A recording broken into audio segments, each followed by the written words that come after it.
உலகிலேயே அதிகமான ஆண்களை படுக்கையில் சந்தித்த பெண்கள் இப்ப படிக்கிறோம் பாருங்க. முதல்ல பெண்கள் பட்டியலை படிக்கிறேன்.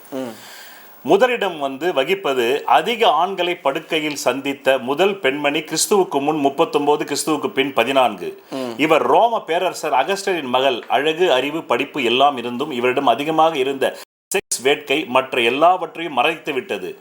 1, 10, 100, 1000, 10,000 என 80,000 காதலர்களை இவர் தன்னுடைய படுக்கையில் சந்தித்தார். அப்படியும் கூட அவருக்கு திருப்தி ஏற்படவில்லை.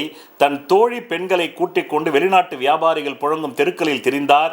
உடலை அப்பட்டமாக வெளிப்படுத்தும் மெல்லிய ஆடைகளை அணிந்தபடி நடமாடும் இளவரசி. ரோட்டில் புதுசாக யாரையும் பார்த்தால் வலுக்கட்டாயமாக அவரை இழுத்துக்கொண்டு ஏதாவது ஆள் நடமாட்டம் இல்லாத சந்தில் ஒதுங்குவார். இப்படி அவரது கணக்கு 80,000 நெருங்குகிறது.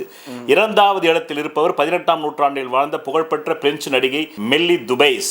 இவர் 16,527 காதலர்கள். இவர் ஒரு பேட்டியில் கொடுத்திருக்கிறார், எனக்கு ஒவ்வொரு இரவும் ஒரு காதலன் தேவை என்று. மூன்றாவது இடத்தில் இருப்பவர் ரோம பேரரசி வலேரியா மெசிலினா, கிறிஸ்துவுக்கு பின் 2248. இவர் பேரரசர் கிளாடியஸின் மனைவி. ஆரம்பத்தில் ரகசியமாக அரசி என்ற அதிகாரத்தை பயன்படுத்தி அரண்மனை ஊழியர்கள் எல்லோரையும் படுக்கைக்கு அழைத்தார் அவர். ஆனால் இதில் திருப்தி அடையாமல் அடுத்து அவர் செய்த காரியம்தான் பயங்கரம். அந்த புறத்தையே விபச்சார கூடமாக மாற்றியவர். அலங்கரித்துக் கொண்டு தனது அறையில் நிர்வாணமாக படுத்தபடி ரோம் நகர ஆண்களை வரவழைத்தார். தினமும் ஏராளமான பேர் வர நெரிசலை தவிர்க்க கட்டணம் வசூலிக்கப்பட்டது. ஒரு முறை அனுபவம் மிக்க விலை மாது ஒருவரை போட்டிக்கு அழைத்தார் மெசலினா.